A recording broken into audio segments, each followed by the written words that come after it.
Primeiro eu preciso começar a falar, dentro desse processo que estamos vivendo, é que não está fácil, eu não sei você, mas a cada mês parece que a crise vai aumentando. E crise é legal porque crise é te tirar do lugar que você está para você ir para um outro lugar. O problema é que esse processo muitas vezes é doloroso, porque você não pode viver amanhã com as mesmas questões de hoje. Senão você não está vivendo amanhã, você está vivendo a mesma coisa. Porque o Deus do amanhã, Ele faz nova todas as... É interessante que nós falamos que nós cremos no sobrenatural, nós somos de Deus, parará, mas a gente tem dificuldade de entender coisas simples.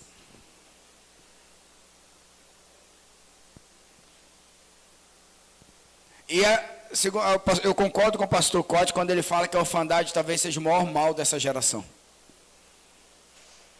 E eu tenho descoberto que nós temos um tempo onde nós temos muito conhecimento dentro de nós temos muitas verdades dentro de nós temos muitas coisas dentro de nós, mas por que nós não entramos em ação? Porque a ação, ela está diretamente ligada à identidade, e a identidade, ela só é gerada na paternidade. Todo filho ferido tem dificuldade de entregar alguma coisa, de realizar algo, porque é inseguro, tem medo da reprovação e assim por diante.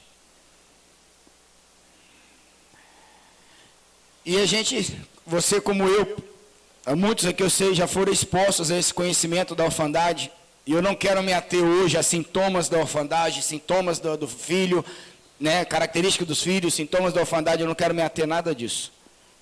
Eu quero aprofundar nossa crise. Porque eu não vou ficar sozinho nisso. Óbvio. Gente, eu estou numa profunda crise. Muito séria com Deus. E é interessante que quando, né, eu já fui exposto, sei lá, desde quando eu estou no MRGC, que já tinha o pastor César, não era nem pastor Tiago Libertar, era pastor César, fui exposto a não sei quantos seminários de orfandade. E hoje eu tenho o desejo de pedir perdão a Deus por tudo de novo, pelas pornografias, pela prostituição, por tudo. Tenho desejo de pedir perdão a meus filhos de novo, minha esposa, tenho vontade de fazer tudo de novo. Porque a crise, ela tem que fazer isso, ela tem que te aprofundar. E muitas vezes nós não nos aprofundamos em algo porque nós não temos alicerce, nós não temos base, nós não temos fundamentos. E fundamento não é vir para a igreja bater cartão, dar dízimo e falar que pertence ao MRGC, que gosta do apóstolo Luiz. Não é isso. Fundamento é aquilo que foi colocado dentro de você e você agora se move, entra em ação sobre ele.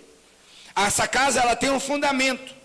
E ela está sobre esse fundamento, e se o vento vier, ela não cai porque ela está sobre esse fundamento. Se a água adentrar aqui, como já adentrou lá atrás, em 1900 não sei quanto, entrou aqui e não derrubou a casa. Por quê? Porque a casa estava sobre um fundamento. Então o fundamento é o que te faz entrar em ação, independente das suas verdades, seus sentimentos, das suas razões, das suas emoções, das suas circunstâncias e assim por diante. Amém? A primeira coisa que eu preciso definir: estou vivendo como filho ou estou vivendo como órfão? Ao final desse processo, ou pelo menos até domingo, do outro domingo, de hoje é 15, né? Que é a Santa Convocação, nós precisaremos ter essa resposta, pelo menos. E hoje eu quero trazer fundamentos acerca disso. A primeira coisa quando você fala de orfandade e paternidade é definir o que é orfandade e o que é paternidade.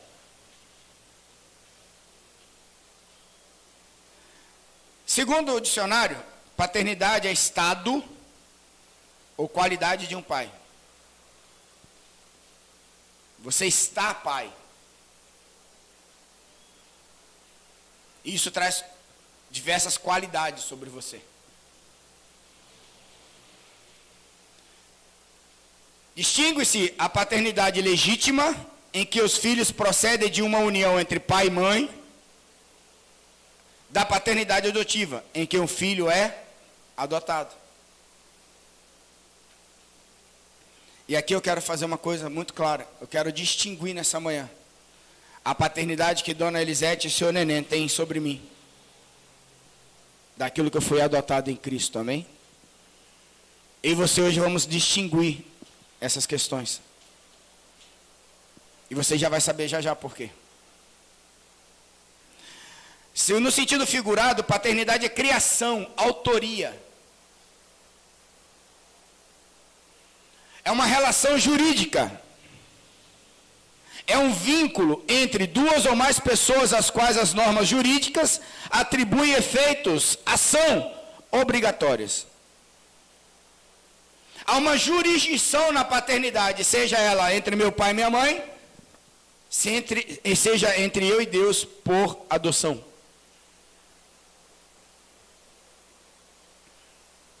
Há uma relação jurídica entre os pais e os filhos.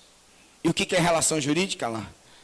É o vínculo entre as duas ou mais pessoas, às quais as normas jurídicas atribuem efeitos, ação, obrigatórios. Não é por escolha.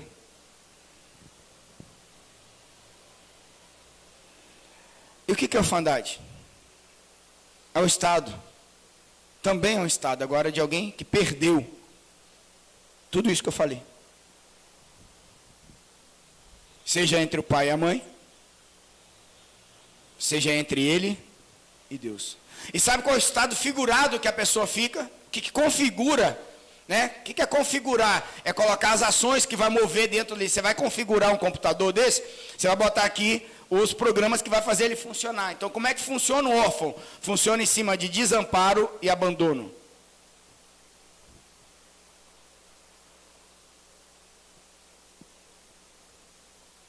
E como é que funciona um filho? Ele está firmado dentro da sua criação, sua autoria, sua identidade. Amém?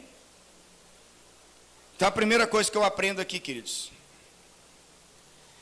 é que a paternidade, muita atenção nisso, a paternidade e a orfandade em Deus não pode ser entendida sob a jurisdição natural. Você não tem como entender sua paternidade e sua orfandade com Deus, querendo trazer a sua memória, buscando do seu conhecimento, da sua mente, a sua relação com seu pai ou com a sua mãe.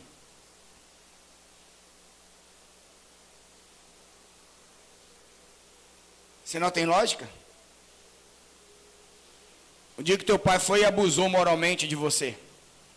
Tem lógica um Deus abusar sexualmente de uma filha e cometer um incesto? Tem lógica? Então eu não posso. Porque quando eu busco essa relação, as minhas feridas familiares vão distorcer a relação com o Pai Celestial. Porque não tem como, se eu fechar os olhos, pedir todo mundo para fechar os olhos e falar assim, ó, o que você vê quando eu falo a palavra Pai? Eu duvido que não venha na sua mente a figura de quem? De Deus?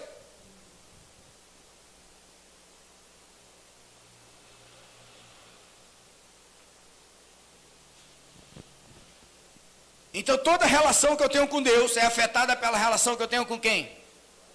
E o inverso também é verdade.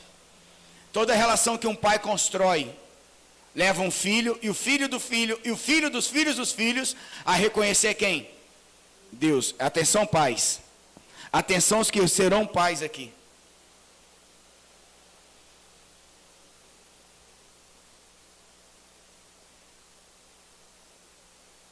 A orfandade me faz olhar para Deus como um escravo. Porque quantas vezes você com seu pai, você mendigou a atenção dele. E às vezes por pedir atenção você aprontou. E quando você aprontou, você recebeu o quê? Surra. Pau. Porque você pode ser filho pode ter uma orfandade de um pai que não está presente na tua vida. E tem uns que realmente, se a gente for analisar cruamente, é melhor que não esteja. Mas é triste ter que falar isso, muito triste. Isso é terrível, porque marca uma pessoa. E tem outros que estão do teu lado, o dia inteiro com você, mas você sequer sente que ele é o quê? Qual das duas é pior? Todas as duas. Porque nenhuma das duas cumpre o seu propósito. O filho pródigo, ele quando cai em si, estava comendo a lavagem dos porcos, ele fala, eu vou voltar para a casa do meu pai, vou pedir ele para me tratar como um escravo. A palavra servo ali é escravo, queridos. A pessoa que servia e não tinha remuneração alguma, ele era o quê? Escravo. Arthur não pode trabalhar na Ouvir Mais por causa do salário. Ele tem direito a receber alguma coisa? Tem, ele está fazendo algo. Está sendo produtivo. Mas ele jamais pode ir para lá achando que ele está indo para receber um salário. Sabe por quê? Porque senão ele não sabe que tudo aquilo ali é meu. E tudo que é meu pertence a quem? Ele não pode ir para lá ficar no Instagram o dia inteiro. Porque ele tem que ser produtivo, porque é dele. Pelo contrário, ele tem que denunciar quem fica no Instagram o dia inteiro. Fala para vocês, vamos produzir. Entende a mentalidade? Como é diferente? Agora, o que estava em casa também tinha a mesma mentalidade do que estava comendo a comida dos porcos. Porque ele falou, quando o filho vai, o pai faz uma festa. Porque o filho para o pai nunca vai deixar de ser o quê? Você nunca vai deixar de ser filho para Deus. Nunca. Absolutamente nunca. Então, obrigatoriamente, o que estava em casa falou assim, mas eu não tenho direito a nenhum cabrito. Também estava trabalhando em casa, nas terras que era dele, achando que estava trabalhando por quê?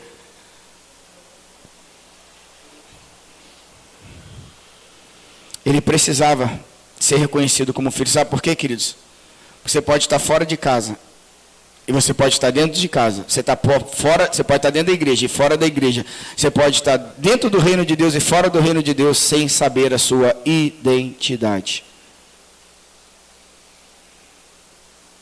E aí é simples, basta você começar a ver como é que está a sua vida espiritual.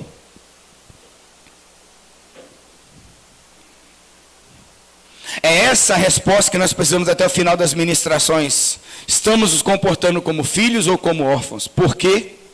Aí aqui é o cerne de tudo. Porque se você tem uma visão distorcida, um ideal distorcido de paternidade, você tem a sua visão distorcida acerca de você mesmo. E dos outros, e de tudo. Tá ruim? Tá ruim? Se você tá ruim, o pai tá ruim. Se o pai tá ruim, o pai é ruim, porque você tá ruim.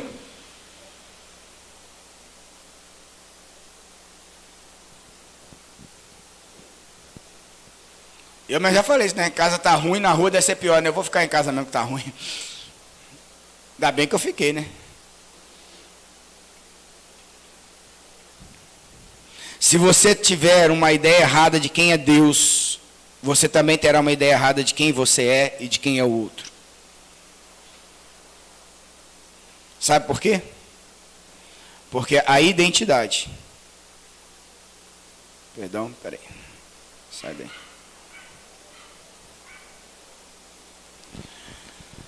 A identidade que você tem com Deus traz sobre você mesmo quem você é em Deus.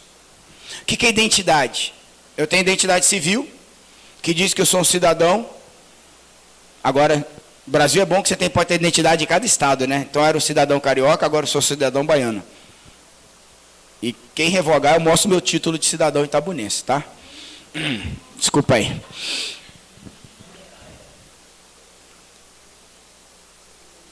Então, civilmente, até Itabuna reconheceu que hoje eu sou um filho dessa terra.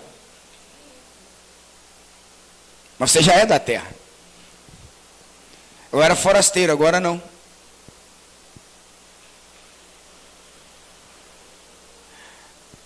Na sociedade eu tenho uma identidade. Na profissão eu tenho uma identidade profissional. Sabia? Eu tenho um conselho federal de fonoaudiologia que me dá lá uma identidade. Você tem da enfermagem. né? E assim por diante. Mas quando eu falo de identidade de Deus, eu estou falando o seguinte: o quanto eu sei de Deus, do que Deus sabe de mim.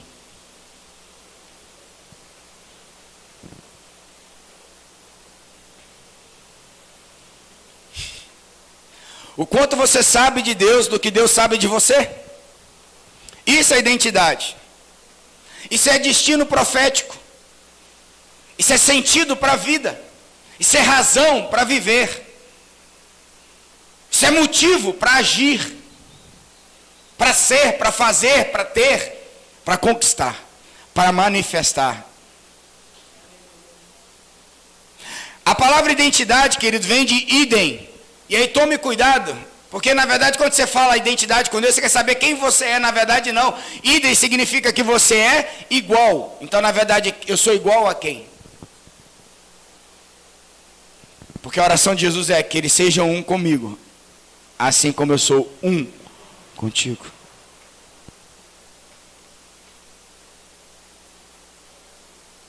Idem. Você é igual a quem?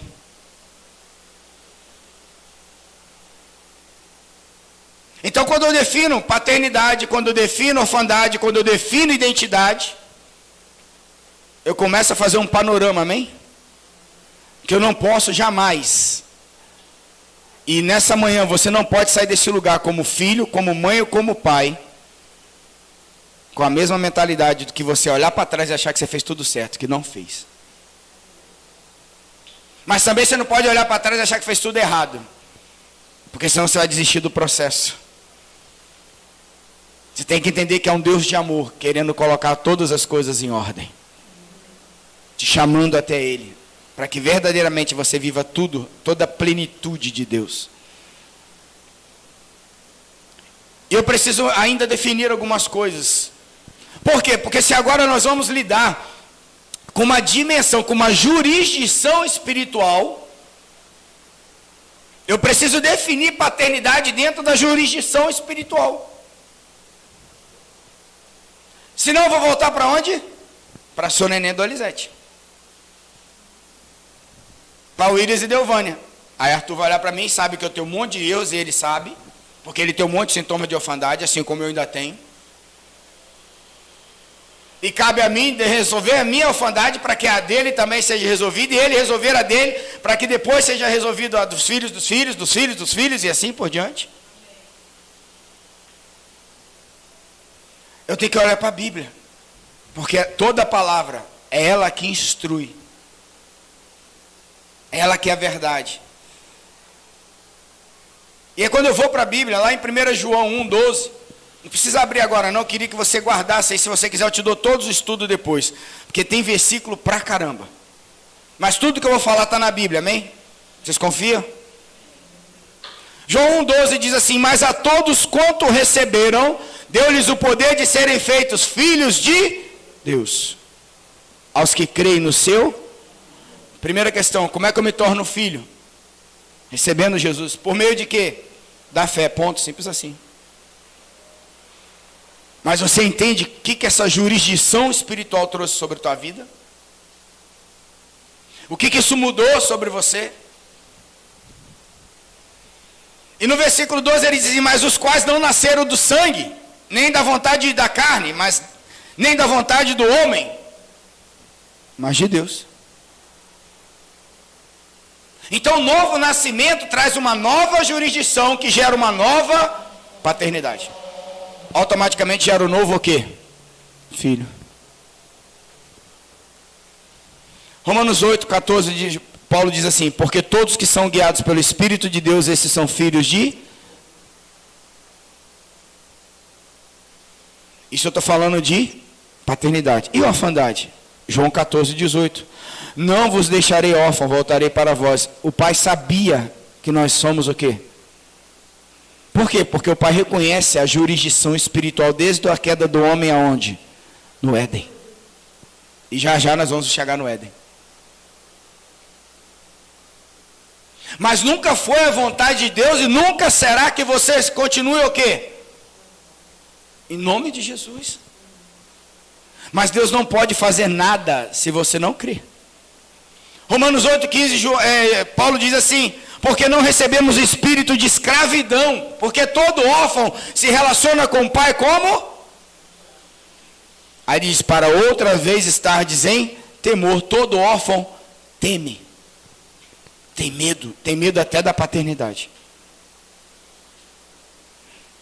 Gente, é a coisa mais doida do mundo, é você sentir Deus sendo aquele pai que você um dia projetou no pai terreno. Estremece a gente por dentro. Porque você sabe relacionar com seu pai como ele é, mas você sabe relacionar com seu pai como Deus o fez? Porque nós somos cheios de verdade, cheios de conceitos. Não, mas fui criado assim, sabe? Pior, a gente cria do mesmo jeito. A gente feriu lá, fomos feridos lá atrás, sabe o que a gente faz? A gente fere do mesmo jeito, a gente abandona do mesmo jeito. Está dentro de casa, mas está abandonado. E às vezes nós cuidamos mais do que a dos outros, do que dos que são nossos. E assim sucessivamente. Às vezes tem até nome, né? De apóstolo. Por que não? Gente, ó, é o cara. Vai, entra lá em casa. Vai conviver com a gente. Pergunta meus filhos.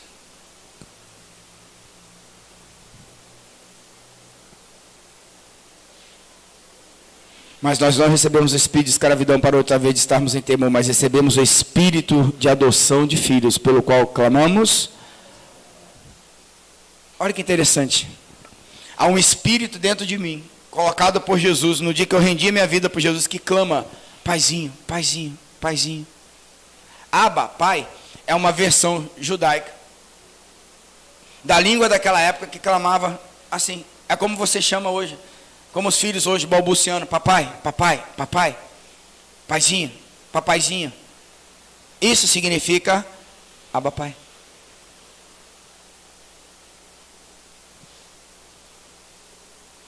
Salmo 68, 5, 6, foi até um salmo usado pelo apóstolo, diz assim: pai de órfãos e juiz de viúvas é Deus, no seu lugar santo. Na sua jurisdição, dentro da sua realidade, Deus faz o solitário, que o solitário vive em família, liberta aqueles que estão presos em grilhões.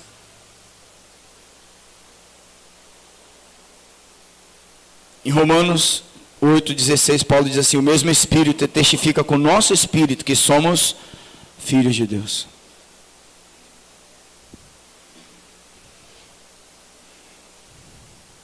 E se somos filhos,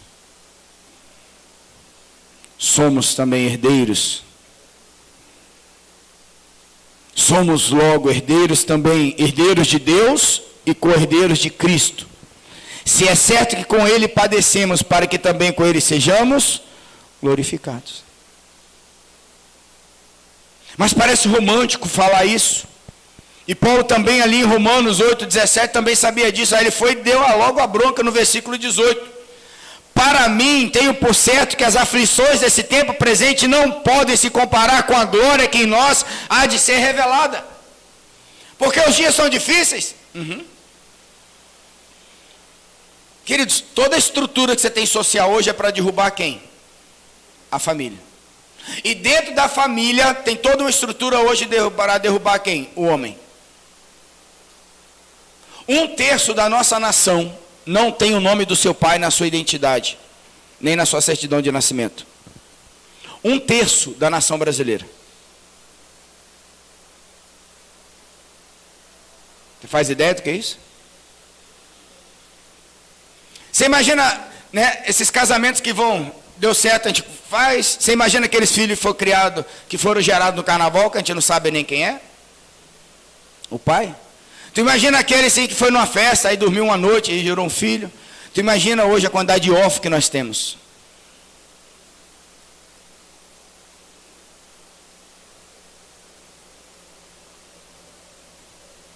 Lá em Romanos 8, 28, Paulo ainda diz assim: e sabemos que todas as coisas contribuem juntamente para o bem daqueles que amam a Deus, Aqueles que são chamados segundo o seu propósito. Qual é o propósito de Deus? Que sejamos herdeiros e co-herdeiros. Herdeiros de Deus e co-herdeiros com Cristo. Com Cristo. Porque o que dantes conheceu também o predestinou para serem conformes à imagem de seu Filho, a fim de que seja o primogênito entre muitos irmãos. Quando você olha o Velho Testamento, você não vê ninguém chamando Deus como Pai, até pelo temor que tinha de falar o nome de Deus, porque é mandamento não falar o nome de Deus aonde? Em vão. O nome de Deus ele é uma tétrade de 4 letras, que você fala, as 4 letras se diz assim no judaísmo, Yudei Vav Rei. Só que para você abrir a boca para falar Yudei Vav Rei, eles tinham que tomar um banho de santidade para antes poder falar ou escrever. É por isso que lá no livro de Mateus está escrito Reino dos Céus, e no livro de Marcos e Lucas está escrito o Reino de Deus. Porque Mateus não quis escrever o nome de Deus em vão. Para você ver o nível de temor de não falar o nome de Deus em vão. Mas quando vem Jesus, ele se torna o primogênito de muitos irmãos. E aí você guarda isso, porque isso vai ser uma chave para nós. Isso é uma chave para nós. Mas adianta saber tudo isso? Adianta conhecer esses fundamentos, fazer essas reflexões, sem olhar o contexto do mundo de hoje? Eu preguei agora, alguns dias atrás, que como nos dias de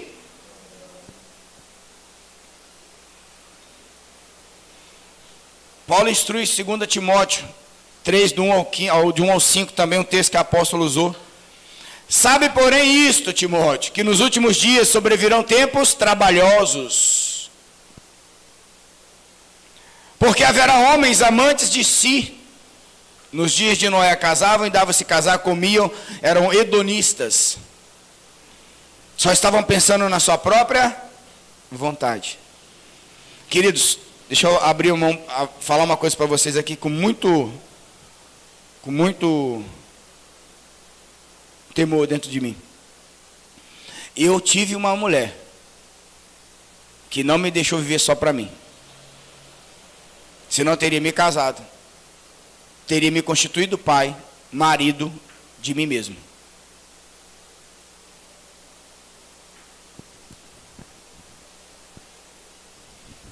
Porque a minha experiência paterna era essa. Meu pai vivia para ele. Na verdade, vive até hoje para ele. Não falo isso hoje eu falo isso com muito temor, porque eu gostaria que ele conhecesse. E essa semana, estando com Deus, ouvindo ministrações, mergulhando nessa verdade, eu comecei a refletir sobre o meu avô. Porque se meu pai foi da forma que foi, imagina quem foi meu avô. Aí eu fiquei refletindo quem foi meu bisavô. Eu falei, Jesus, para. Para, porque quando você olha, vai olhando para trás assim, você vai vendo que o caldo só engrossa.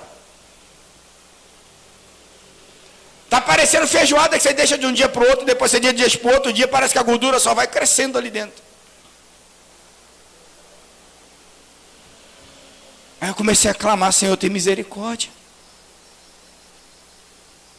Mas após seu pai teve a oportunidade de ser diferente? Eu não sei, depende dele. Agora teria que confrontar ele, teria que conversar com ele, ele teria que dar esse acesso, eu não sei. Agora eu que fui encontrado por Jesus, eu tenho a obrigação de fazer isso. Porque ele já tem marcas. Eles já têm marcas disso. Por que eu estou falando abertamente para vocês? Primeiro porque eu não escondo nada, vocês sabem disso.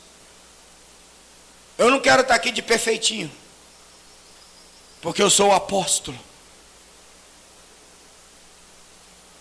O diabo que vai gostar de me ver no inferno com o título de apóstolo.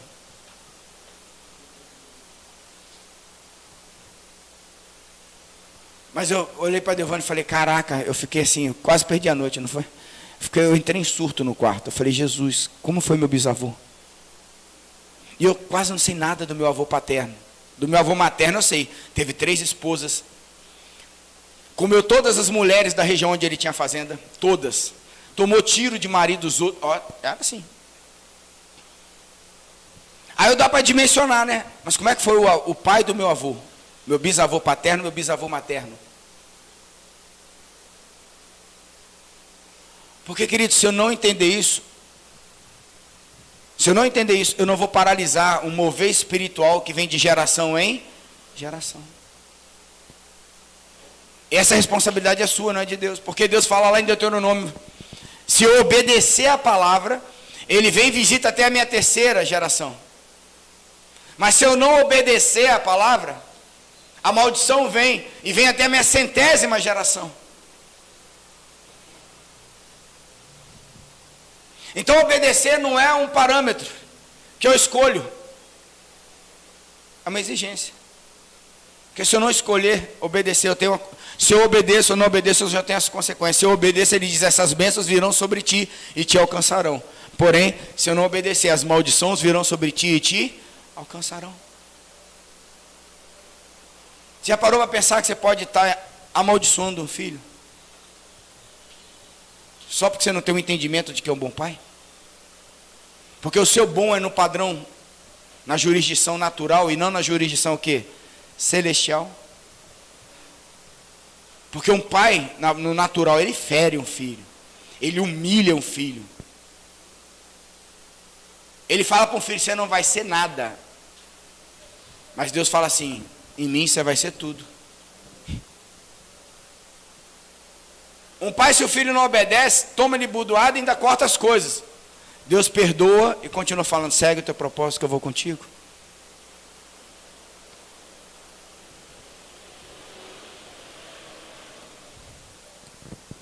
Mas no final dos tempos, como nos dias lá de Noé, os homens são avarentos, amantes de si, presunçosos, soberbos, blasfemos, desobedientes a pai e mães, ingratos, profanos, sem afeto natural, irreconciliáveis, não perdoam, caluniadores, fofoqueiros, incontinentes, cruéis, sem amor para com os bons, traidores, obstinados.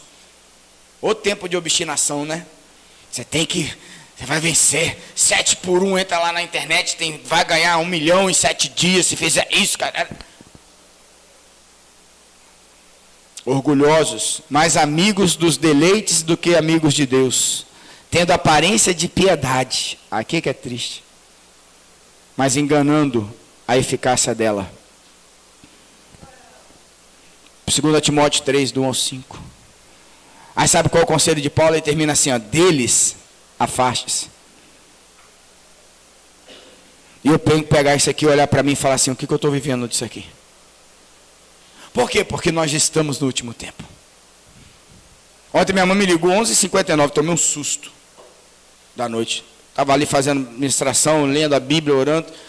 Quando 11h59, aconteceu um BO, né? E dos grandes, para me ligar assim, ela vai me dar uma notícia.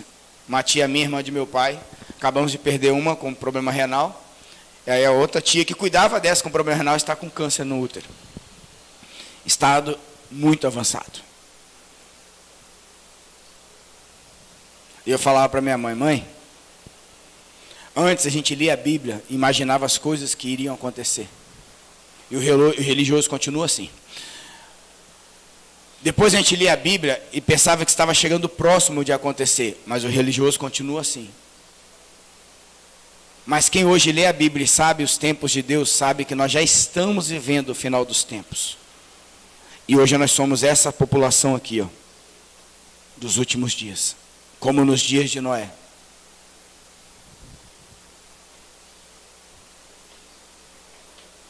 Romanos 1, do 21 ao 26, Paulo também vai falar algumas coisas. Portanto, tendo conhecimento de Deus, não glorificaram como Deus, nem lhe deram graças. Antes, os seus discursos desvaneceram, e o seu coração insensato se obscureceu, dizendo-se sábios, tornaram-se loucos. E mudaram a glória do Deus incorruptível em semelhança à imagem de homem corruptível, e de aves, e de quadrúpedes, e de répteis. Por isso também Deus os entregou à concupiscência de seus corações, à imundícia, para desonrarem seus corpos entre si. Pois mudaram a verdade de Deus em mentira, e honraram e serviram mais a criatura do que o Criador, que é bendito eternamente. Amém. Por isso Deus os abandonou às paixões infâmias, porque até as suas mulheres mudaram o curso natural, no contrário à sua natureza, e semelhante também os homens, deixando seu uso natural da mulher, se inflamaram na sua sensualidade uns para com os outros, homens com homens, cometendo torpeza e recebendo em si mesmo as recompensas que convinha ao seu erro. E como eles não importaram em ter conhecimento de Deus, assim Deus os entregou a um sentimento perverso para fazerem coisas que não convêm, estando cheios de toda iniquidade, prostituição, malícia, avareza, maldade, cheios de inveja, homicídio, contenda, engano e malignidade, e sendo murmuradores, detratores, aborrecedores de Deus, injuriadores, soberbos, presunçosos, inventores de males, desobedientes aos pais e às mães, nécios, infiéis nos contratos, sem afeição natural e irreconciliáveis, sem misericórdia, os quais, conhecendo a justiça de Deus, que são dignos de morte os que tais coisas praticam, não somente o fazem, mas também consentem as que o fazem. Nesses dois textos, perguntando para Deus sobre o final dos tempos, eu chego a uma conclusão minha. Não é escatológica, não é literal da Bíblia, que o mais alto nível de orfandade é a independência de Deus. É o ateísmo, é o homossexualismo. Esse é o mais alto nível de orfandade. É a pessoa que nega o que não pode ser negado. Porque o princípio na negação, o princípio filosófico de uma negação é a existência. Então você tem que provar que não existe a partir da possibilidade de existir. Como é que você prova a não existência de Deus, a manifestação da glória de Deus e tudo que há na terra que convergem para mostrar que Deus existe?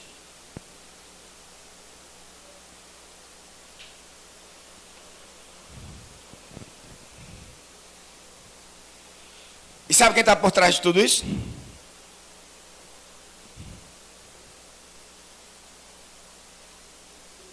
Aquele que um dia foi igual ao filho e se rebelou contra o pai, Satanás. Agora, olha o arcabouço, olha o projeto espiritual arquitetado. Olha só. A cosmovisão de mundo. Cosmo, Deus, visão e o mundo. No que tange Brasil, olha como a religião é uma bênção para nós. Nós temos uma padroeira. Uma pai que é mãe. Nós temos não, né? Dizem que nós temos. Eu rejeito e renego, porque nós temos um pai. Mas diz que nós temos uma padroeira, uma pai e mãe. Espera aí. É bissexual? E esse demônio fica regendo uma realidade dentro de uma religião.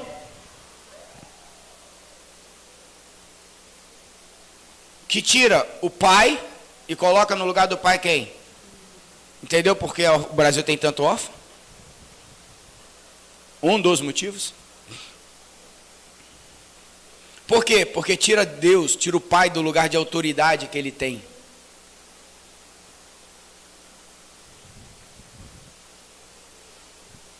E aí você olha para as famílias hoje e você vê isso também. Ou um lugar onde o pai não tem autoridade, ou um lugar onde o pai é banana, ou um lugar onde a mãe virou pai. E aí os homens têm referência de quê? De autoridade? Não tem. Aí você pega as bichinhas desse tamanho assim, menininha, que parecendo mais do que um sargento dentro de casa. Ela que está mandando a casa, não é o pai, não é a mãe, não é o avô, não é ninguém, não é Deus, não é o diabo, é ela. Não estou falando especificamente de ninguém, em nome de Jesus, hein? Para os que têm filho aqui, não estou generalizando, porque isso não é um problema daqui. Isso é um problema cosmovisão. O que tem hoje é de mãe, que roubou o lugar do pai, entrou na frente entre os pais e o filho, E hoje paga um preço violento por isso. No corpo físico, na alma, no espírito. É absurdo. Mas eu só vou considerar essas verdades a partir do olhar da jurisdição o quê? Bíblica. E não da jurisdição o quê? Do mundo. Porque no mundo estão gritando, rasguem os sutiãs, queremos independência dos homens. E é interessante, a mulher está lá desde 1945 gritando por uma liberdade feminista, mas nunca gritou para que tipo de homem ela quer. Porque toda relação homoafetiva, ela é estéril. Toda relação de iguais é estéril.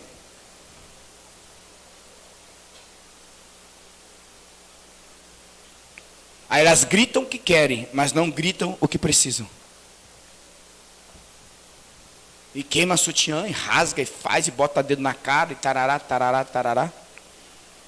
Aí os homens também, por ter a sua masculinidade inflamada, porque não sabe o que é autoridade, desce o pau nas mulheres.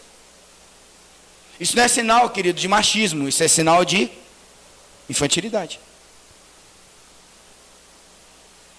Isso é sinal de infantilidade, não de machismo.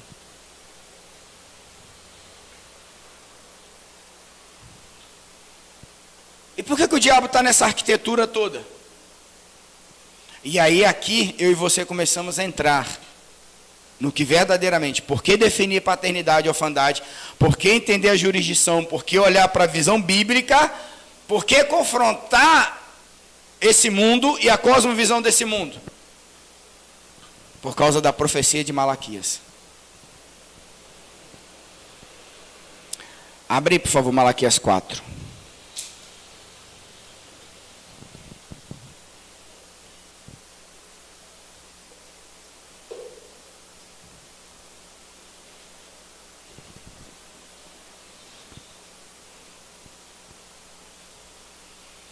Malaquias 4, 5 diz assim: eis que eu vos enviarei o profeta Elias, antes que venha o grande e terrível dia do Senhor. Aqui, queridos, não é não é a pessoa de Elias, aqui não é o espírito de Elias, é um espírito que vem como se manifestou nos dias de Elias. Senão, se você achar que é o espírito de Elias, aí não é cristianismo, é espiritismo. A gente está falando de jurisdição espiritual, e toda jurisdição espiritual tem um principado e uma potestade regendo, amém? É por isso que a sua luta não é contra a carne nem contra sangue, mas contra todo o principado e potestade que opera onde? Nas regiões celestiais. Por que você educa um filho? Para que ele possa andar no caminho, porque se eu educar ele agora, quando ele crescer, ele não vai se desviar dele. Por isso que eu tenho que educar com carinho, amor, e às vezes com a vara. Mas a vara é o último recurso, e nunca na raiva. Nunca faça o que eu fiz, bater com raiva. Isso é violência. Mas não deixe de educar, porque é melhor educar do que perder para o mundo. Mas ele diz: e ele converterá o coração dos pais aos filhos e o coração dos filhos aos pais, para que eu não venha e fira a terra com...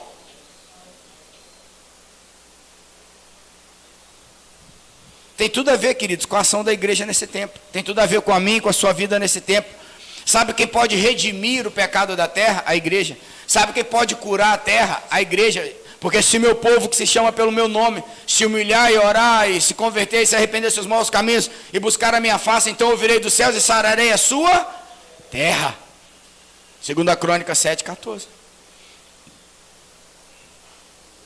Mas que dia é esse que o Senhor está falando? Nos últimos dias, como nos dias de Noé. Quando você vai ver lá Jesus falando, se você não viu a ministração que eu fiz como nos dias de Noé, entra lá, está lá no nosso YouTube, Instagram, né?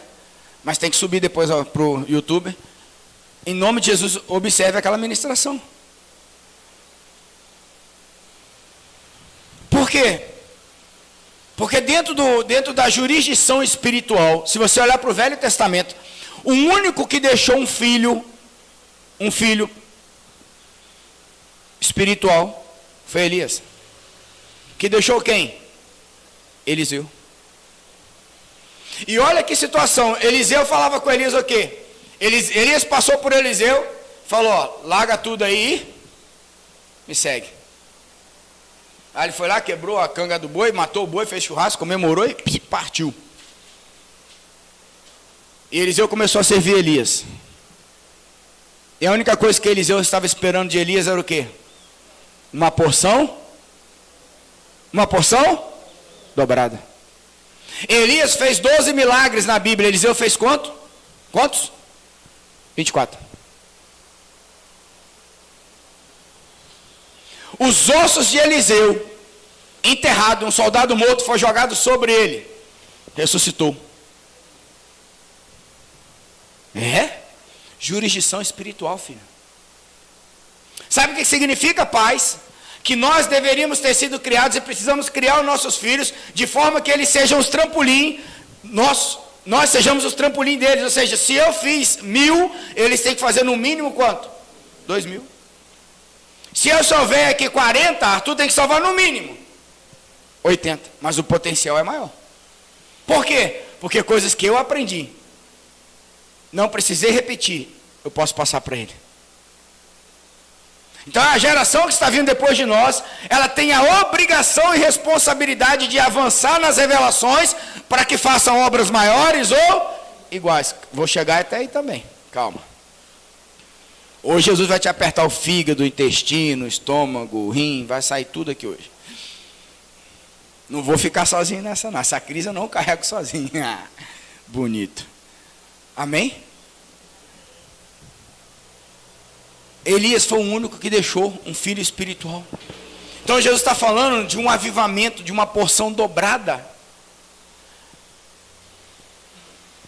Porque se hoje a palavra já não tem mais aquela manifestação que as pessoas tinham antes, aquele temor que as pessoas tinham antes, quando começar a manifestar novamente, você vai ver o que vai acontecer com esse mundo.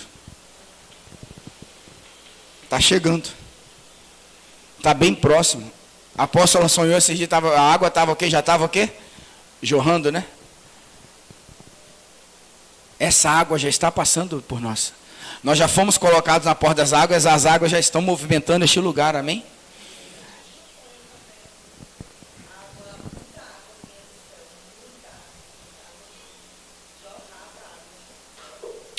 Amém. Ei, Jeová! Para quem entende, né? Ei, Jesus! Abra sua Bíblia em Marcos 1,15. Gente, eu vou ter que correr, senão não vai dar tempo. Ou melhor, dá tempo, né? Não, quarta já é uma outra pegada.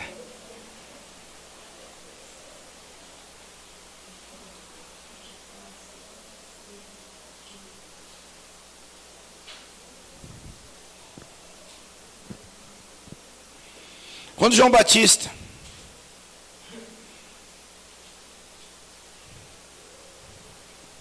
é preso, Jesus vem da Galiléia pregando o evangelho do reino de Deus. E em Marcos 1,15 ele diz assim: o tempo está cumprido, o reino de Deus está, arrependei-vos e crede no.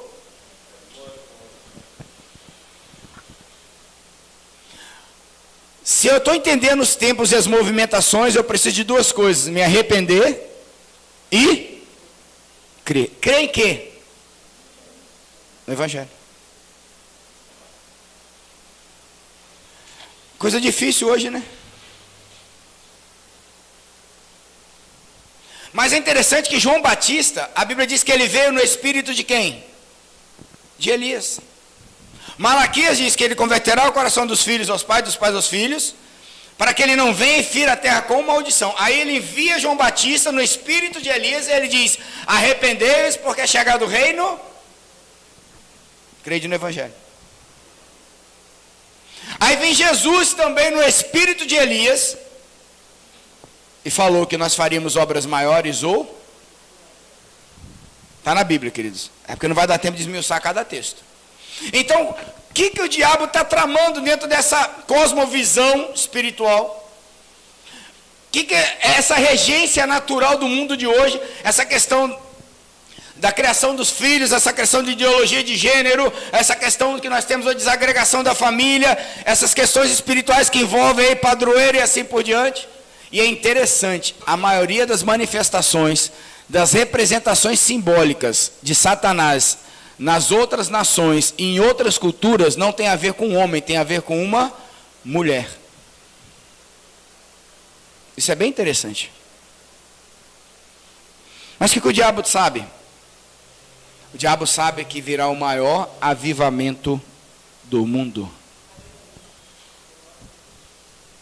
do qual eu e você hoje já fazemos parte e estamos inseridos. Então o que o diabo quer fazer? Se ele reconhece tudo isso, ele quer tirar o lugar de referencial de autoridade do homem. Gente, como é difícil hoje um homem ser homem para uma mulher. Porque agora a mulher que dita que homem que ela quer.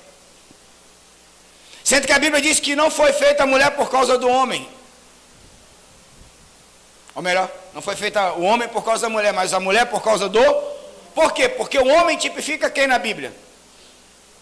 Deus. E a mulher? A igreja. Ou seja, a minha forma de eu viver como homem, eu estou tipificando Deus. E a forma como mulher edifica a sua casa, está tipificando quem? A igreja. Então um casamento seria uma tipificação de quem? De um reino. Alô? E é interessante observarmos uma coisa, queridos. Deus escolheu habitar entre nós. Se você pegar em Gênesis e for até Apocalipse, em Gênesis, o Éden, se for Apocalipse, a Nova Jerusalém. Ou seja, de Gênesis a Apocalipse, Deus traz claramente a presença dele como um Pai no meio de nós. Por que, apóstolo? Porque ele decidiu isso. Tenha fé e creia. E é por isso que nós podemos dizer hoje, Maranata, ora vem Senhor, porque ele vem, e ele virá, e ele não tardará. E nós já estamos vivendo os dias como os de Noé, como os dias que Paulo falou a Timóteo, como os dias de Paulo escreveu aos Romanos. Então mudou alguma coisa? Não. O que está mudando é a jurisdição o quê? Espiritual. Portanto, eu não posso estar na igreja sendo natural. A igreja não é lugar para pessoas naturais, a igreja é para lugar de pessoas loucas. Porque o que é natural, o sobrenatural é loucura para quem? Para os homens. Você acredita nisso? Acredito. Gente, a gente está vivendo um tempo que se você gritar, homem é homem, pronto, já deu B.O. E por mais que um homem passe por uma, transformação, tome hormônio, não sei o quê, se eu for operar um cara desse, eu vou operar ele como o quê? Como homem ou como mulher? Se o médico vai tratar uma pessoa dessa, ele vai tratar com a fisiologia humana, masculina ou feminina? Então deixou de ser homem? É por isso que Deus não deixa de amar ele, Deus não ama o pecado dele. E nós temos que amar essas pessoas e não o pecado delas. Porque é um alto nível de orfandade. São pessoas que geralmente estão feridas na figura de Deus, porque quando foram abusadas, de alguma forma violentadas, abandonadas, olharam para Deus e perguntaram aonde o Senhor estava.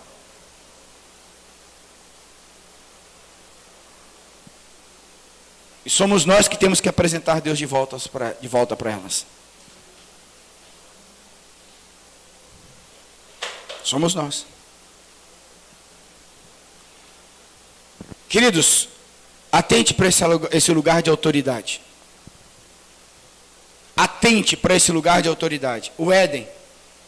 O Éden, na verdade, é um conceito do que é o reino de Deus. Porque quando João Batista fala, arrependei-vos que é chegado o reino, ele está se remetendo exatamente a um conceito de um lugar onde o físico e o espiritual é governado somente pelo sobrenatural. Então, o que acontece no Éden? No Éden, não tem como, não é botar aqui. Imagina o seguinte, aqui é o físico, natural. Deus construiu o jardim, botou Adão lá, os animais lá. O que é o Éden? O Éden é o lugar onde o natural e o sobrenatural, viviam juntos. Por isso que Deus se manifestava ali livremente. Porque era um lugar de santidade, era um lugar puro. Mas era governado pelo sobrenatural, pelo Espírito. O que acontece com o pecado? Aí o pecado agora faz isso, ó. Não quero mais ser governado pelo Espírito, agora eu quero ser governado pelo que é natural.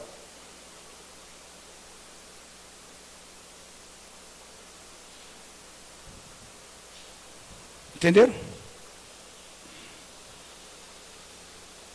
Quem tem governado suas decisões? Quem tem governado a tua vida, a tua casa? Porque o lugar de autoridade que nós temos que gerar no reino de Deus, e o que é o reino de Deus é o lugar onde o físico e o espiritual são governados ambos pelo Espírito. Quem governa as tuas emoções? Quem tem governado o teu corpo? Quem tem governado a tua alma? Entende então por que você vive em batalha agora? Em guerras profundas muitas vezes? Por isso que Paulo fala lá, trazendo como filho, nós temos que viver também as aflições de Jesus, que se com ele padecemos, com ele também sejamos o quê? Glorificados. Aí caiu o homem do Éden, pede o governo de Deus, aí Deus vai lá e decide acabar com tudo. Aí entra Noé. A arca é um reino. Por isso que ela não tinha o quê? Leme. Ela foi governada obrigatoriamente por quem? Por Deus. Mas olha interessante, o Deus que ama, o Deus que é o governo, o Deus que é pai, também matou todos. A gente lembra da arca, a gente lembra de Noé, lembra de tudo, mas alguém lembra dos corpos que estavam boiando? Dos animais que estavam boiando? Dos homens, das crianças? Será que quando você lembra da arca de Noé, alguém pinta uma arca de Noé, pintou lá assim, do lado de fora a água, a arca boiando e um monte de corpos? Mas foi o mesmo Deus. O Deus que salvou Noé, foi o Deus que matou os outros. E agora? Apóstolo, mas esse Deus é um Deus de amor. Isso também é amor. Queridos, desde o Éden até Apocalipse, Deus tem falado do que vai fazer, de como Ele vai fazer. Cabe a mim e você se arrepender das obras mortas e crer. Porque o amor que não tem limites, o amor que não bota circunstâncias, não é amor, é libertinagem. E querem pregar esse amor para a gente hoje, que Deus é esse que mata. Pega teu filho e não o educa, deixa ele fazer o que ele quiser. O que vai ser dele? E sabe o que é pior? Tudo que ele vai fazer depois é buscando atenção para ser o quê? Amado.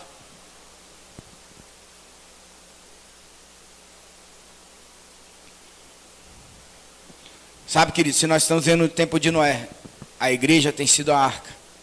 Você é a arca do Senhor nesse tempo. Portanto, precisamos abandonar o nosso hedonismo. Precisamos parar de governar a nós mesmos. Sair do governo da carne e entrar no governo do Espírito.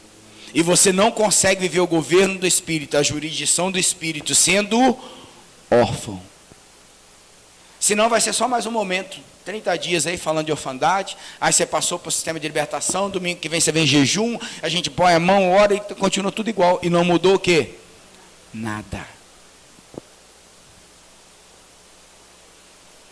Aí Deus pega agora e mostra uma definição muito clara de um pai, Abraão. Então você tem o Éden, você tem Noé, em segundo você tem quem? Abraão. Aí Deus pega Abraão e fala assim, ó, pega seu filho, seu único filho, e sacrifica. E aqui está uma boa definição de pai. O pai é aquele que carrega o cutelo.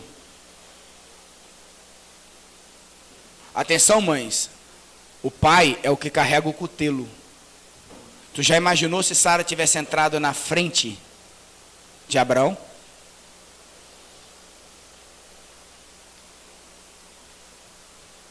Vocês já imaginaram a consequência espiritual disso? O pai é aquele que pega a partir do não vai chupar chupeta não, joga fora. Ah, não vai não. Aí tem mãe que vai por trás, não, vem cá meu filho, vem cá. Ó, vai lá, vai. Não é assim? Cuidado. Cuidado. É melhor um pai que erra com um filho do que um pai que se ausenta de um filho.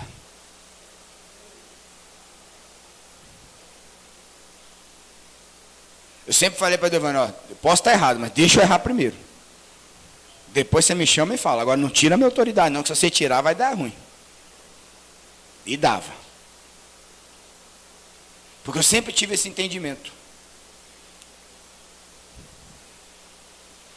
Só não sabia a forma exata, a medida. A gente precisa achar a medida. Mas nunca tire a autoridade de um pai. Por mais banana que ele seja. Você joga essa banana em cima da criança, mas jogue.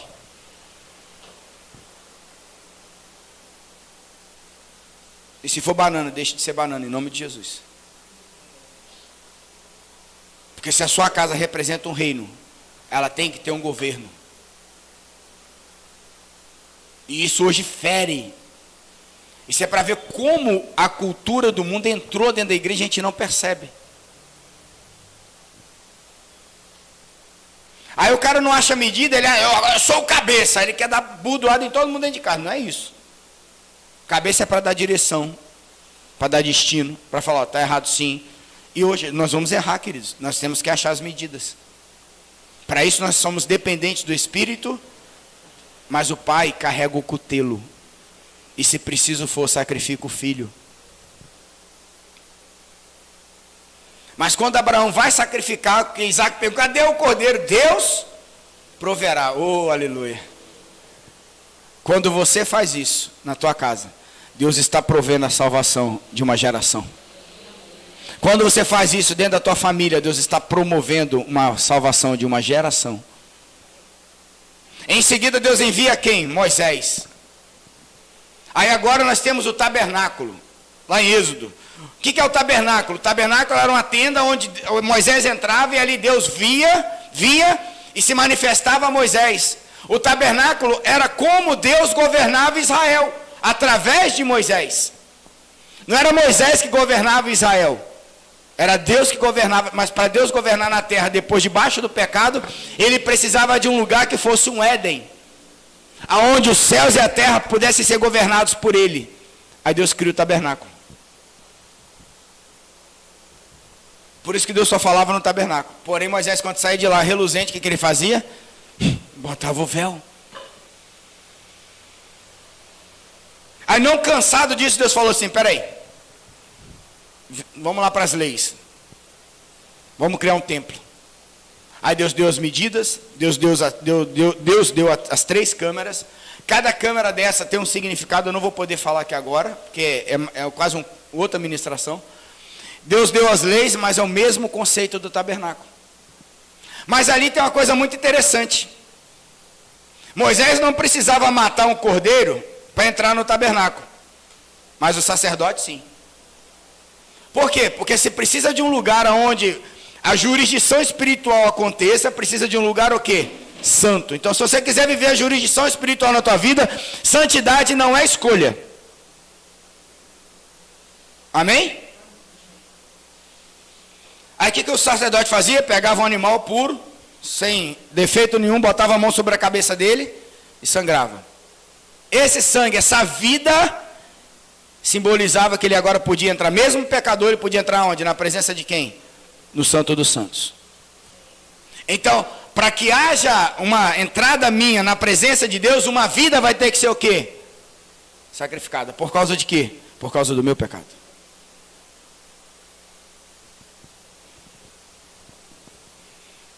Cuidado, queridos, muitos pais sacrificam as vidas dos seus filhos por causa de uma profissão, por causa de um sonho, porque uma paternidade que ele recebeu errada. Muitos pastores sacrificam a vida dos seus filhos espirituais por causa de ambição. Há muitos sacrifícios sendo feitos nesse tempo. E aí, queridos, Deus vinha, falava com o sacerdote, recebia as ofertas do povo, a oferenda do povo, e voltava. Então você vê como Deus, desde o Éden, Ele tem vindo. Mas no Velho Testamento não havia figura de quem? Do Pai. E aí, a jurisdição espiritual muda, porque se o espírito de Elias vem, e aí vem João Batista, e aí vem Jesus, né, no espírito de Elias, para converter o coração dos pais aos filhos, para que ele não venha firar a terra, Deus teve que dar outra solução. Peraí, vou mudar a configuração toda. Aí quando Jesus é manifesto, ocorre uma mudança. Abre a sua Bíblia em 1 João, Evangelho de João. Vamos ler do 1 ao 14.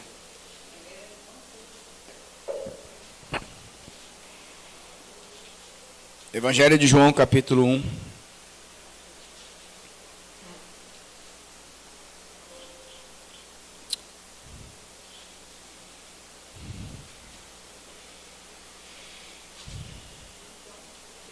João, do 1 ao 14.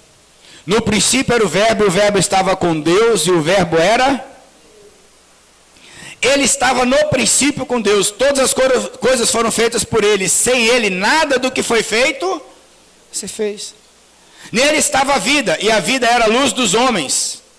E a luz resplandece nas trevas, e as trevas não a compreendem. Gente que anda em trevas não compreende Deus. Se você está tendo dificuldade de compreender Deus, vá para o Evangelho, até que a luz do Evangelho resplandeça sobre você. Porque Paulo fala lá em Coríntios, que os deuses desse século cegaram a luz da mente para o entendimento do Evangelho de Cristo. Mas olha o versículo 14. E o Verbo se fez carne, e habitou entre nós, e vimos a sua glória, como a glória do unigênito do... Agora o Pai aparece. Cheio de graça e de... Mas nós lemos agora há pouco, falando de paternidade, que aí em João 1,12 diz: a mais a todos quanto receberam, deu-lhes o poder de serem feitos filhos de Deus, os quais não nascem do sangue, nem da vontade da carne, nem da vontade do homem, mas de Deus. Aqui nesse versículo 14 tem uma chave, a palavra habitou.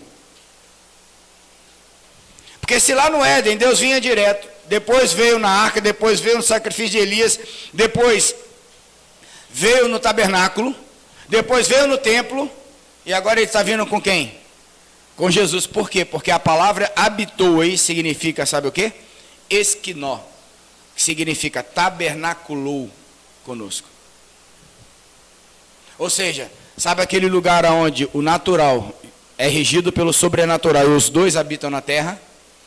É agora Cristo. Sabe o lugar onde Deus governa? É Cristo.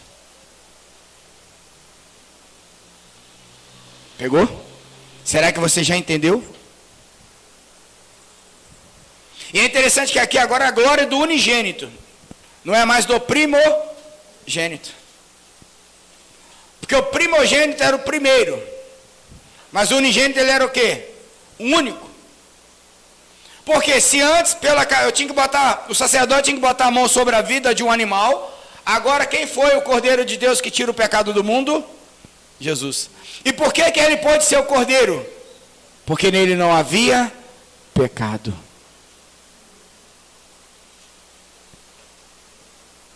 Logo agora ele é o lugar onde o governo de Deus opera tudo em todos. Por isso que nós precisamos voltar a Cristo. João Batista diz assim: eis o Cordeiro de Deus que tira o pecado do mundo. E Deus em seguida, quando Jesus sai do batismo, Deus fala assim: esse é o meu filho amado, a quem eu tenho prazer. Mas aquele ainda é unigênito, ele era o único. Mas João está dizendo: a todos quanto receber esse único, se tornarão também o quê? Filhos. Aí ele vai deixar de ser o único para ser o primogênito, o primeiro, dentre muitos semelhantes a ele. Amém? Estão entendendo, queridos?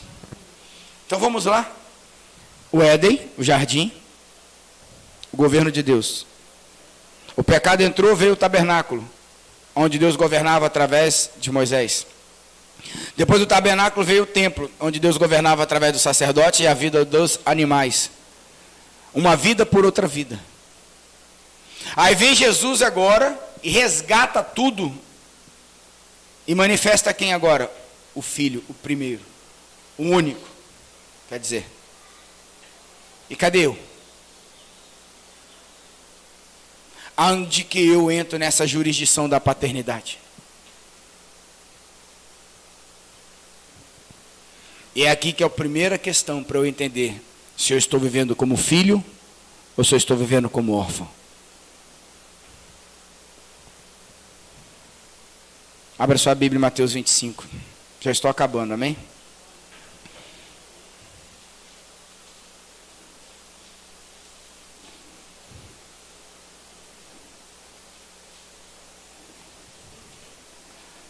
Mateus 25. Por que você não está indo?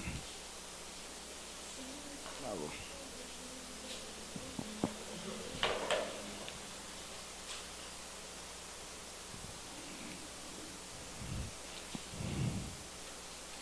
Versículo 34.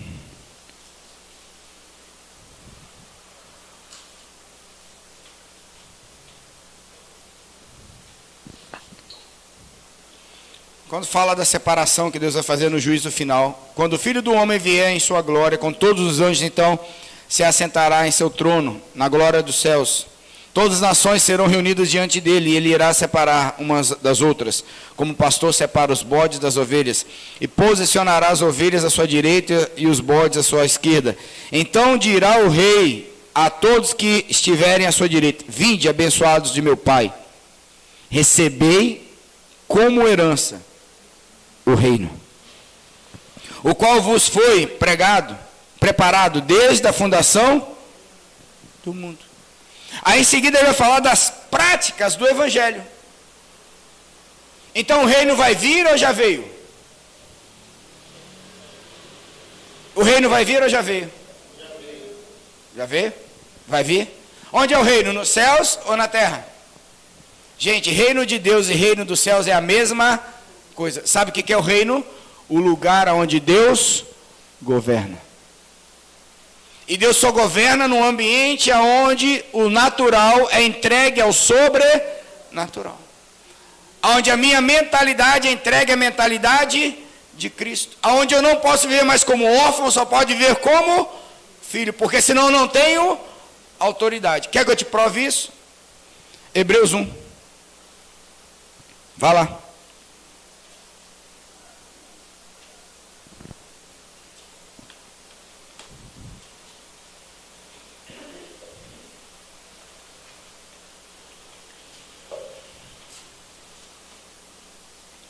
Porque se nós não levantarmos, querido, toda essa fundamentação, nós vamos continuar vivendo a orfandade ou a paternidade na visão da terra e não na visão dos céus.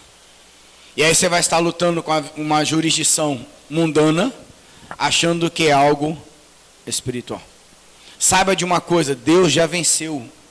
O amor já venceu.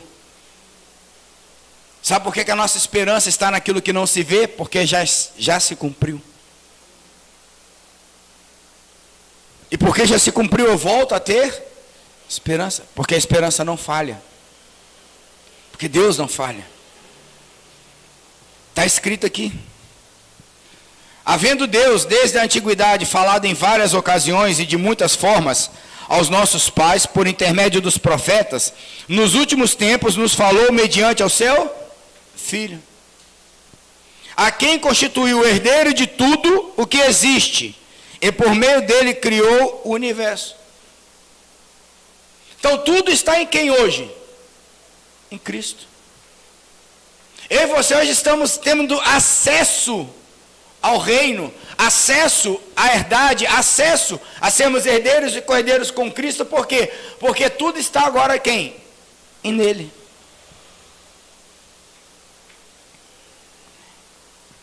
Ele, que é o resplendor da glória e a expressão exata do seu ser, sustentando tudo o que há na palavra do seu poder. Depois de haver realizado a purificação dos pecados, ele se assentou à direita da majestade nas alturas, tornando-se tão superior aos anjos, quanto o nome que herdou é ainda mais excelente do que eles. Porquanto, o qual dos anjos Deus alguma vez afirmou: tu és o meu filho, eu hoje te, e outra vez, eu lhe serei pai, e ele me será meu filho. E uma vez mais, quando Deus introduz o primogênito no mundo, declara: todos os anjos de Deus Quanto aos anjos, ele afirma: ele faz dos seus anjos ventos e dos seus servos labaredas de fogo. Entretanto, a respeito do Filho, revela: o teu trono, ó Deus, subsiste por toda a eternidade, e o cetro do teu reino é o bastão de justiça.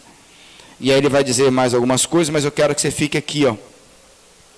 Portanto, qual dos anjos Deus alguma vez afirmou: tu és o meu filho, e hoje te gerei. Então aqui agora ele sai do unigênito e ele gera quem agora? O primogênito de muitos irmãos. Do qual família agora nós pertencemos a ele? O que é a igreja? Uma família semelhantes a Jesus, com muitos filhos. Por isso nenhuma vida em Deus pode ser o quê? Estéril. Se a jurisdição espiritual de Deus está sobre a tua vida, nada na tua vida vai ficar mais o quê? Estéril. Não tem mais nada que você não possa aprender. Por isso que até os velhos da velhice darão o quê? Frutos.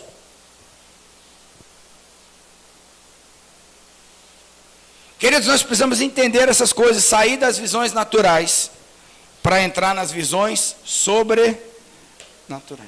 Não adianta entender paternidade na visão humana. Porque quem aqui hoje, se eu falo assim, vamos ficar de pé, vamos orar, vamos clamar pelo que Deus quer fazer em nós, porque nós temos ferida de nossos pais. Quem não tem? Quem aqui não tem? Qual o pai aqui não se arrepende de algo? Qual o pai aqui não queria ter sido instruído de outra forma para que pudesse ser um pai ainda? Você foi tudo o que você podia ser, que era o que você tinha. Mas hoje eu te digo, você pode ser ainda melhor, porque hoje você tem o Cristo. Sabe, filhos, vocês não entrem no erro dos seus pais. Não entre nessa jurisdição, porque o diabo quer te manter lá. Quando você entra nessa jurisdição de enfermidade, de abandono, né, automaticamente o diabo quer te manter aonde? Sem identidade.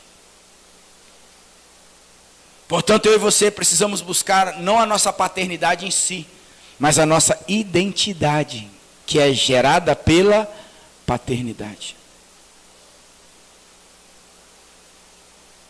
Eu não sei se esse esboço ficou claro para vocês. Eu pretendo falar agora em coisas que a paternidade assim manifesta nas nossas vidas, e assim como a orfandade manifesta nas nossas vidas. Mas eu não poderia começar a falar tudo isso sem antes mergulhar vocês nessas verdades da palavra de Deus. Porque você não pode ficar livre de uma enfermidade e ter um corpo aberto para voltar novamente. Ou simplesmente para ficar livre, porque eu fiquei livre. Não, agora Deus me sarou, aleluia, glória a Deus. Não, queridos. Muitos de nós aqui, pais, vamos ter que sentar com nossos filhos e falar assim: eu errei. E faça isso com urgência, porque os dias são maus. Não tenha medo de ouvir o que os filhos vão falar, não vai te magoar, sabe por quê? Porque você também foi ferido, aí você vai descobrir que você feriu naquilo que você era ferido. Eu não prego isso hoje para você sair daqui e chegar para o seu pai, que seu meu pai é isso ou foi aquilo. Não, é para você ir lá e chegar assim: pai, perdoa, porque eu travei você no meu coração muito tempo. Gente, até hoje eu tento discernir o que Deus fez comigo. No dia dos pais, Ele me fez escrever uma carta pedindo, eu tenho essa carta aqui até hoje, me fez dizendo, pedir perdão, meu pai, pelo filho que eu não fui, porque eu conhecia a Deus, e ele não. Nem sei se meu pai entendeu.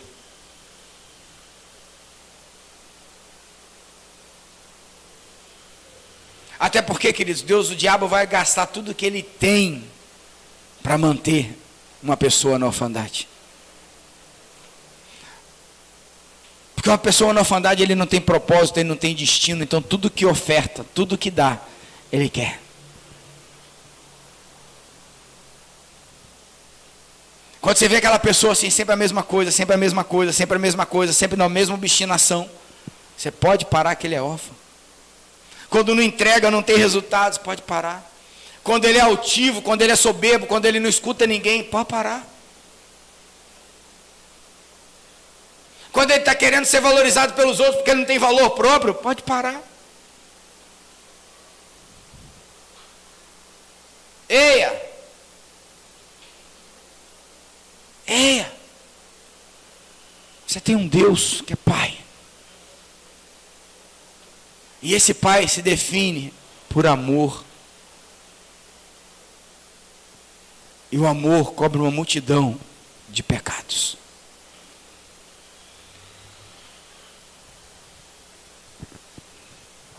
E o Pai te adotou. O Pai te adotou. O Pai te adotou. Nós não fizemos nada por merecer, não. Sabe por quê? Porque nós já éramos filhos. Nós já somos filhos desde a eternidade em eternidade.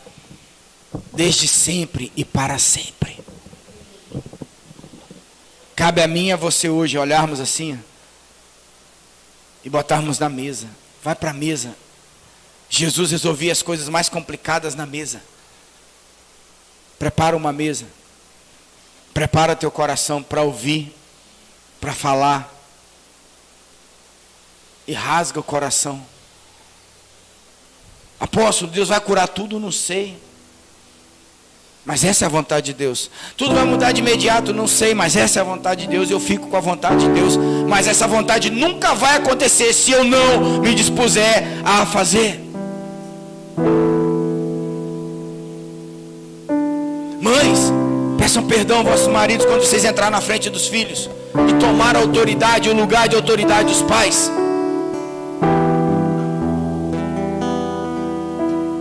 Quando falaram mal dos pais, seu pai é isso, seu pai é aquilo.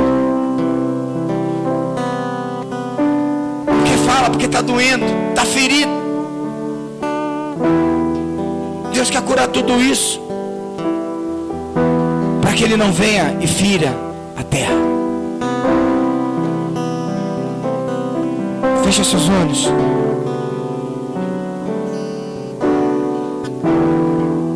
Peça ao Espírito Santo nessa hora para ministrar a você.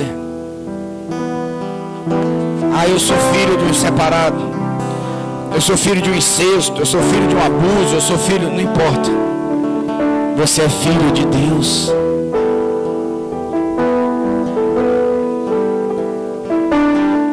Você é mais do que você é. Peça ao Espírito Santo para a partir de hoje falar assim: me mostra o Pai. Porque se eu encontrar o Pai, eu vou encontrar a mim mesmo.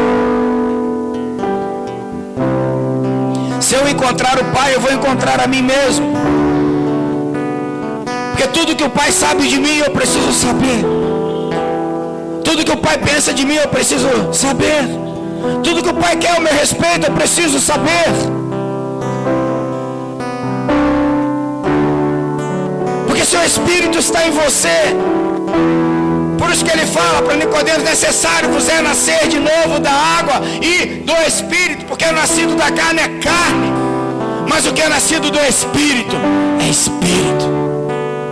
Então peço ao Senhor nessa manhã para que você nasça de novo no Espírito, que Ele te mergulhe no Espírito, que Ele te mergulhe no reino dos céus agora, aonde o governo de Deus se manifesta sobre a tua vida e você se renda a Ele como um filho amado, não mais como um escravo, não mais como um servo, mas como um filho.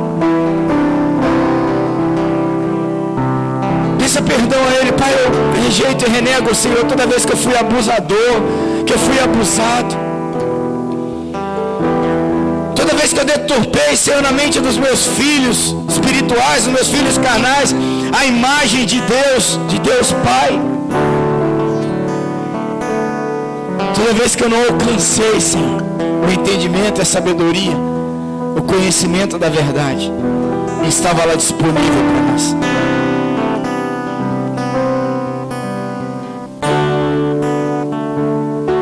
O Senhor nos fez filhos, Senhor. Perdoa-nos, Pai. E nos calibre, nos edifique, nos instrua, nos dê a medida de Deus para resolvermos nesse tempo essas questões que estão estruturadas, a fim de que nós venhamos a ser tomados pelo reino de tal forma que o Senhor venha fazer nova todas as coisas. Todas as coisas. Todas as coisas. Toma os pais nesses dias, Senhor. Faz dele homens de Deus. Toma as mulheres, Senhor, desses dias e faça delas edificadoras. Tome os filhos e converta o coração dos pais aos filhos e dos filhos aos pais. Que venha o espírito de obediência, Senhor, à tua verdade. Pois a tua verdade, a tua palavra é a verdade. Manifesta sobre nós uma cura, Senhor, nessa manhã. Cura o nosso interior. Cura as nossas memórias. Cura, Senhor, os nossos pensamentos. Cura, Senhor, as nossas emoções. Alinha agora, Senhor, se nós estamos tabernaculando em Deus, que se Cristo está dentro de nós, os céus estão alinhados sobre nós, e eu posso declarar: venha o teu reino e seja feita a tua vontade, assim na terra como nos céus.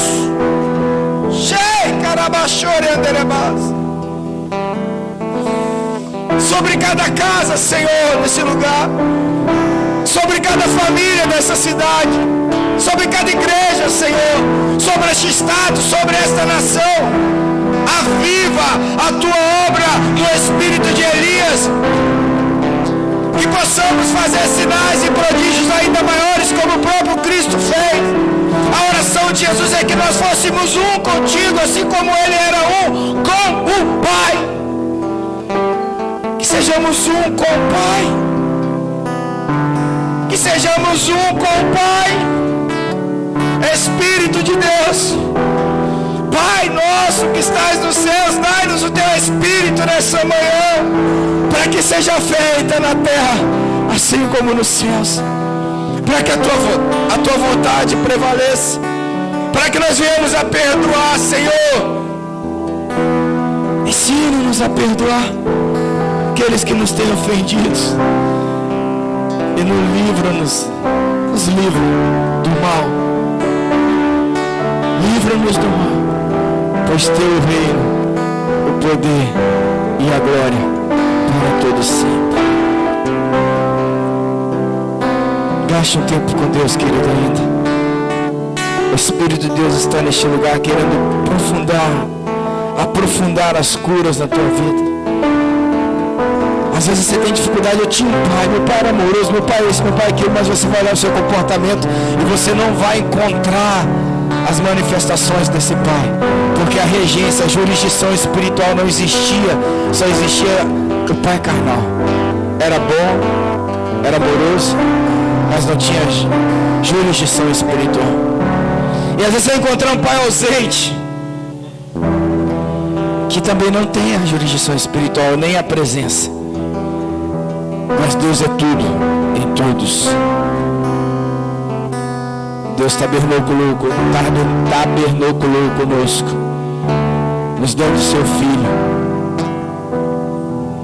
a todos os que receberam, deu-lhes o poder de serem feitos os seus filhos.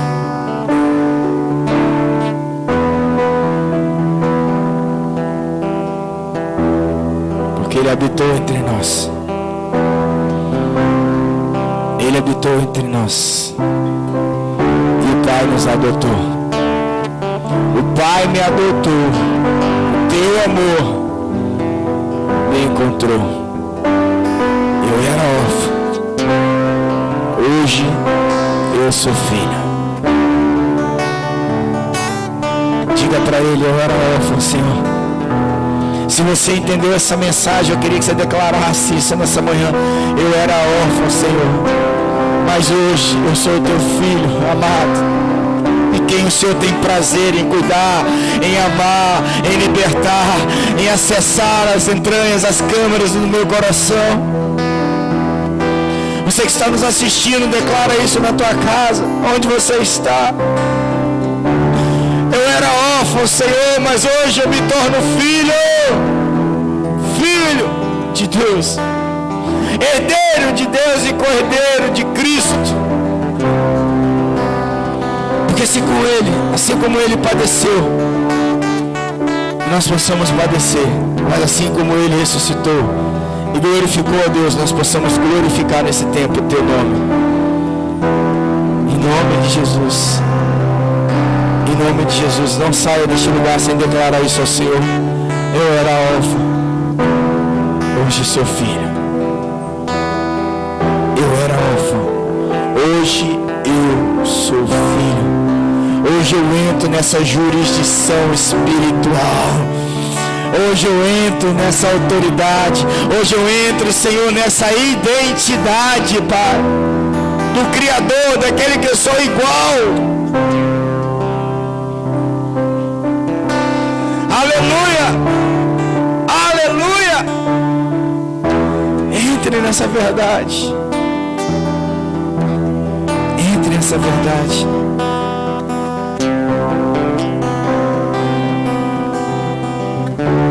Entre nessa verdade.